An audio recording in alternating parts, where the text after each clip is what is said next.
Do you feel busy but not sure what main task to focus on each day to get more clients and increase your income? Hi, I'm Jennifer, the time optimizer for busy child-free business owners. So if you're interested in all things time management, productivity, work-life balance, and creating life on your terms sooner rather than later, then you're in the right place. Today, I'm going to talk about the two main types of revenue generating tasks that you need to focus on as a solopreneur. And stay to the end, and I've got a bonus task for you. Okay, so let's dive in. Okay, the first main one is creating content. No matter how good your thing is, your service, your product, if no one knows about it, it's not going to sell. So that is why you got to create content, and not just creating content, but being consistent. Don't get me wrong, consistent doesn't necessarily have to be everyday kind of thing. And it doesn't have to be difficult, especially if you have a lot going on. For example, I stick with one long form piece of content a week, like this video, and then I repurpose it throughout the week, whether it's quotes, just little snippets, pictures. Yeah, I just take those and use it throughout the week with across the rest of social media. This content that you're going to create gets people to know you and show your authority.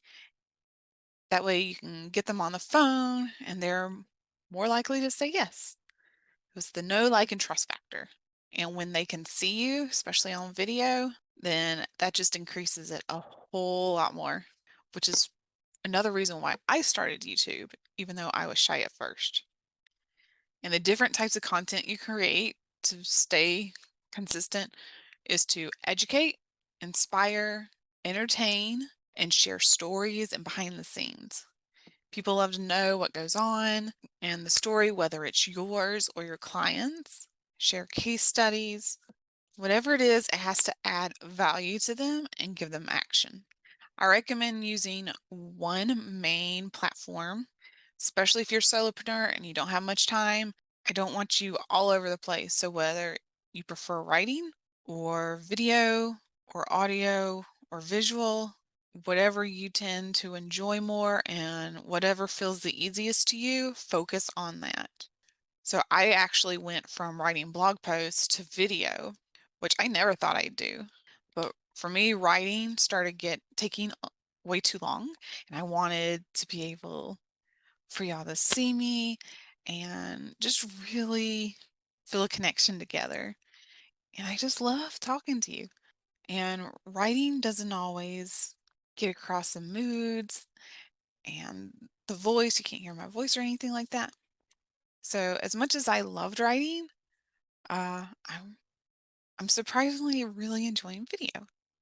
So that means YouTube. So I went from blog being my main one and Facebook being my secondary to YouTube being my main one, and then Instagram being my secondary, and maybe some short form with the shorts. But Instagram is more behind the scenes, more of the community. Yeah, I'll definitely connect with you down in the comments. But Instagram does a little bit better building community, especially as you build an audience. So don't do more than two platforms and mainly focus on the first. And the second is only because you're repurposing things. You want to make sure that you create content specifically for that platform, or the platform's not going to like it. And if you do it to that platform, then more people are going to be able to see it. And that's kind of the whole point, right? You want to get visually out there, gain awareness, show your authority. Because if people don't know you, they're not going to come find you in your solution for them. Another way to build consistency is with your list building. You want to be able to offer something valuable in exchange for their email, whether it's a checklist. For example, grab my daily income generating task list down below the video in the description. And of course, you're going to want to send traffic to your main platform via social media. Because even though you create the content and you repurpose it, you still got to share it because not everyone is going to see it whenever you post it. So you got to keep posting it throughout the week. So don't feel like you can overpost because sometimes people can see it and they like it, but sometimes it doesn't click and it takes a few times for them to see it. So your other big main revenue generating task is to build relationships. Yes, you can build all the awareness and the content you want. Building relationships is the quickest, best way to get services and customers. You want to genuinely be of service for everyone, genuinely be interested in what they're doing, who they are. You want to detach from the outcome of the sale and you just genuinely have fun doing what you're doing and genuinely get to know these people. No one wants to feel like a number or a dollar sign. So genuinely be of service and build those relationships. It takes 6 to 17 points of contact before anyone will even buy from you. Of course, there are exceptions, but as a general rule, as of this video, it's typically between 6 to 17, depending how long their decision-making process is. Things that count for points of contact is whenever they see your content, whenever they open an email, whenever you talk to them in the DMs or in the comments, all of those are point of contact. So don't feel like literal talking to them is the only point of contact. There are other ways that count as point of contact. This is something that tripped me up for a long time. So don't make that mistake I did. I thought you had to literally talk to them on the phone as a point of contact. Thankfully, no. No. Just that's why getting your content out is so important. It's to get that awareness out, it's to share that value. And of course, you want to get case studies and testimonials for your clients and customers, and you want to share those on your website. Building relationships also mean getting those case studies, get those testimonials, whether it's a screenshot in the DMs or they do a video for you or you write a case study with them. All of that counts as content as well.